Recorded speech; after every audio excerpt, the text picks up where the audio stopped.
Bom, vamos lá. Então, como falar o que incomoda pode mudar tudo? Acho que todo mundo aqui já ouviu a frase, os incomodados que se mudem. Mas e se ao invés da gente mudar o que a gente se incomoda, ao invés da gente mudar de lugar, a gente mudasse de fato o que incomoda a gente? Eu sou a Luanes Camila, tenho 21 anos e sou fundadora da ONG Fluxo Sem Tabu, que atua no combate à pobreza menstrual no país. Bom, vocês sabem o que é um incômodo? Incômodo é tudo aquilo que causa aquela sensação de mal-estar, de desconforto, que embrulha o estômago.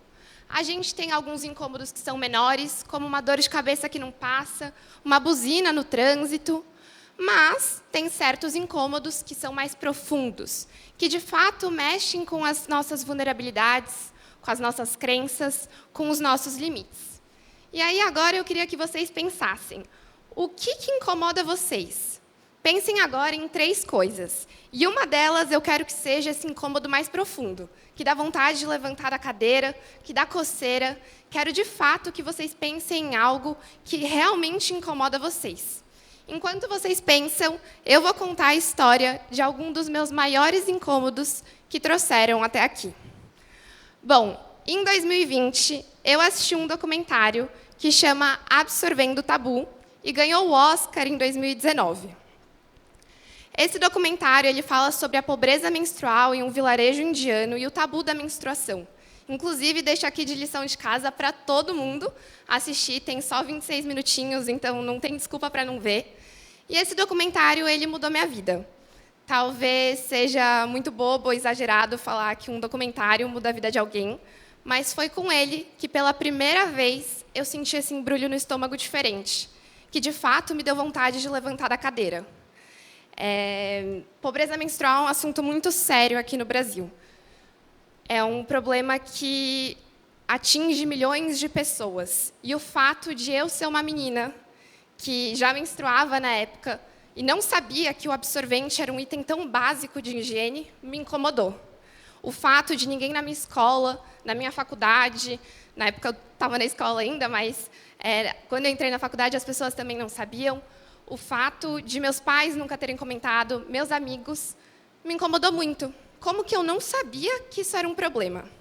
E para quem está ouvindo também sobre o que é pobreza menstrual pela primeira vez, pobreza menstrual é a falta de absorvente, a falta de itens de higiene, a falta de infraestrutura, então quantos banheiros não estão dignos para as mulheres usarem, e a falta de conhecimento para a gente lidar com o nosso próprio corpo.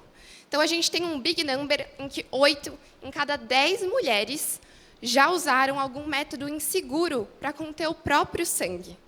E esses métodos vão desde miolo de pão, de sacola plástica, de jornal.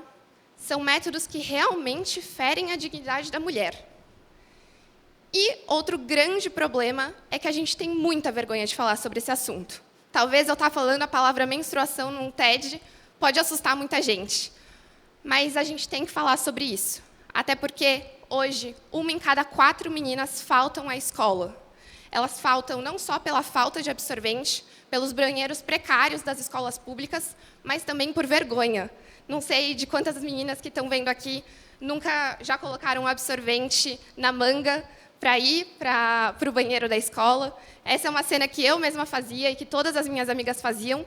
E quando eu percebi tudo isso, me incomodou. E aí eu decidi fazer alguma coisa. Em 2020, um mês depois de eu ter assistido o documentário Absorvendo o Tabu, eu criei o Fluxo Sem Tabu, justamente para combater essa desinformação sobre pobreza menstrual e também para arrecadar itens de higiene íntima. Só que aí veio um segundo grande incômodo. Ninguém quer ouvir uma menina de 16 anos, ainda mais falando sobre menstruação na internet. Então eu virei tiktoker, e aí eu falava sobre esse assunto, mas não era bem recebido. As pessoas não gostavam de ouvir essa palavra. E aí eu fiquei pensando, caraca, como que eu vou fazer as pessoas entenderem o que é pobreza menstrual? E aí eu me juntei a mais meninas de 16 anos, porque falavam que eu tinha opinião forte demais, que isso ia passar, que eu estava só sendo militante. Mas aí eu descobri que tem muitas outras jovens da mesma idade que eu tinha, que também tinham ideias muito mais brilhantes que a minha, mas que não eram ouvidas. E eu decidi me juntar com essas jovens. de fato, pensar que muitas jovens hoje no Brasil precisam gritar muito mais alto do que eu gritei. Então, eu me decidi juntar a elas, e hoje, graças a mais meninas de 16 anos, o Fluxo Sem Tabu virou um movimento nacional, com centenas de jovens, de fato, mencionando o fluxo em trabalhos acadêmicos, em TCCs. Então, aqui vocês conseguem ver várias fotos do impacto que o fluxo causou em mais meninas jovens e o quanto é importante a gente engajar essa comunidade. Só que aí não é nada fácil manter uma ONG. Até porque, quando eu criei o fluxo, eu não sabia que viraria uma ONG. E aí outros incômodos foram surgindo para que eu pudesse continuar. Então, eu conheci essa menininha aqui, lá em 2021, e durante uma das ações, lá no centro da cidade de São Paulo, a gente ia às ruas distribuir kits de higiene, e essa menininha aqui me chamou muita atenção. Por quê? A gente doou um kit de higiene para a mãe dela, e ela foi lá, mais ou menos 4, 5 anos de idade, me cutucou, ela estava com uma roupinha de Hello Kitty, aqui como vocês conseguem ver na foto, e o olhinho da Hello Kitty era um coração. E ela arrancou esse coração, olhou para mim e disse, obrigada. Uma menina de 4 anos, de uma forma muito genuína, com uma delicadeza gigante, falou isso. Só que isso me incomodou. E por que me incomodou? Não o gesto dela, inclusive eu tenho esse coraçãozinho até hoje, mas me incomodou porque a gente estava fazendo o mínimo pela mãe dela. A gente só estava doando um absorvente, um kit de higiene. E, a partir desse dia, eu tinha certeza que eu precisava fazer mais. E aí, depois de 5 anos, o Fluxo Sem Tabu já impactou mais de 26 mil mulheres nas 5 regiões do Brasil e já levou informação para mais de 15 milhões de brasileiros. Então, para a gente entender o quanto que um incômodo, de fato, pode levar a gente para algum lugar. E aí eu queria perguntar para vocês, até onde você iria para mudar aquilo que te incomoda? A grande verdade é que a maioria não iria para lugar nenhum. Não sei se vocês já ouviram sobre uma teoria que chama o efeito do espectador, mas quanto mais pessoas diante de um problema, menor a chance de alguém fazer alguma coisa. Então, a gente sempre acha que alguém vai fazer, alguém vai falar, alguém vai resolver, alguém vai ajudar. Mas esse alguém nunca tem nome, e a verdade é que nada muda. Então, quero que vocês voltem lá, nas 3 coisas que vocês pensaram lá no começo, e, de fato, pensem nesse incômodo que dá vontade de fazer alguma coisa, que dá vontade de sair da cadeira. Talvez vocês tenham pensado em um incômodo que seja mais fácil de resolver e outro mais complexo. Às vezes, você está incomodado com o seu trabalho, com a sua vida, com várias coisas você pode estar incomodado. E aí, essas coisas são um pouco mais complexas de serem feitas.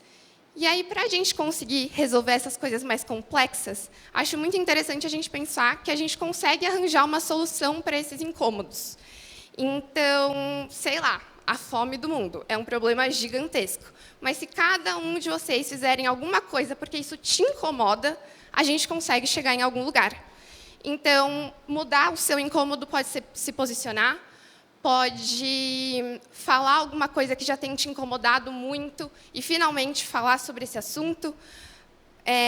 Melhorar um incômodo pode ser criar uma empresa sobre alguma necessidade, pode ser criar uma ONG. Não sei se vocês pararam para pensar, mas se você se preocupa com a fome, por que não deixar no seu carro algumas barrinhas de comida? Isso já vai fazer a diferença. De alguma forma, vai fazer a diferença. Então, eu vou contar para vocês algumas formas de como, de fato, eu lidei com esses incômodos para que eu pudesse chegar até aqui. Os slides estão meio doidos, mas vamos lá. Tem algumas técnicas que eu acho que podem ser verdade, mas vamos lá, então, por partes. Primeira coisa, não existe um momento perfeito. Então, essa frase é clássica, a gente escuta um monte de coach falar, mas, no meu caso, eu tinha 16 anos, eu não sabia o que era um CNPJ, eu não sabia o que era nota fiscal, eu não tinha nenhuma conta bancária, então, com certeza, não era o momento ideal. Agora, se a gente fica esperando para que a gente consiga aprender um idioma, um hobby, enfim, qualquer coisa, a gente sempre vai passar a vida toda esperando. A gente, de fato, precisa começar de alguma forma. Então, no começo do fluxo, eu recebia vários e-mails do tipo: Luana, por favor, encaminhe o seu brand book, pede para o seu time de marketing enviar o brand book do fluxo. Eu não tinha time de marketing, eu não sabia o que era brand book, mas eu falava, claro, já encaminhei a solicitação e te envio já já. E aí eu pesquisava lá no YouTube como criar um brand book, e hoje eu sei fazer um brand book, e assim eu fui aprendendo e fazendo milhões de coisas que eu nunca imaginei que eu conseguiria fazer. Então, obviamente, não dá para a gente jogar tudo para cima para começar aquilo que a gente quer, que esse discurso também não funciona, mas a gente pode tentar. E aí, sim, se der certo, a gente joga tudo para cima. E aí a gente tem outro ponto que, se o incômodo ele não vira atitude, ele vira só reclamação. E aí todo mundo vira só o quê? Militante de sofá. Não tem como. Então, a gente tem que entender que, se esse incômodo ele não é trabalhado, se a gente não transforma ideia em ação, vai só virar uma grande frustração, e, no fim, você vai virar uma pessoa chata que vai ficar reclamando, reclamando, reclamando do mundo e não fazendo absolutamente nada para isso. Então, é super importante a gente pensar como a gente pode agir. E aí tem uma técnica que eu gosto muito, que chama WOOP. Basicamente, você precisa pensar o que você deseja, então, o que você de fato quer almejar, qual que é o resultado que você quer atingir. Então, escreve mesmo lá, exatamente o que você quer.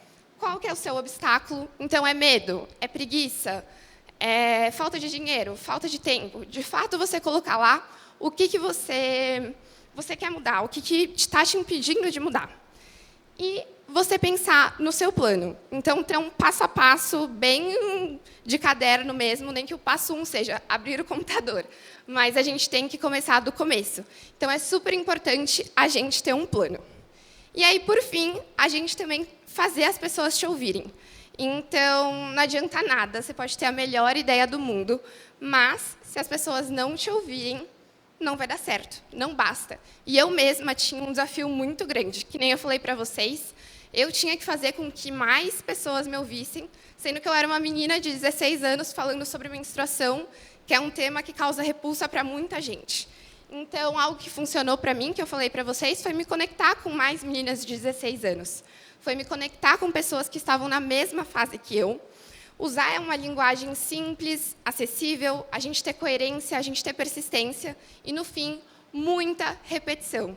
Eu acho que eu já falei 80 trilhões de vezes o que é pobreza menstrual ao longo desses 5 anos, e eu sei que, ao longo dos outros 5, eu vou ter que falar mais 1 bilhão de vezes. Mas é assim que funciona. A gente precisa ter constância e a gente precisa ter repetição. E aí, por fim, de fato, você não vai dar conta de todos os seus incômodos. E isso foi algo que eu demorei muito para aprender. Como eu falei, eu tinha começado com 16 anos e eu achava que eu daria conta de resolver todos os problemas do mundo, não só o da pobreza menstrual. Eu achava que eu ia melhorar toda a parte de capacitação de todo mundo, a fome do mundo. Eu achava que eu ia conseguir fazer absolutamente tudo.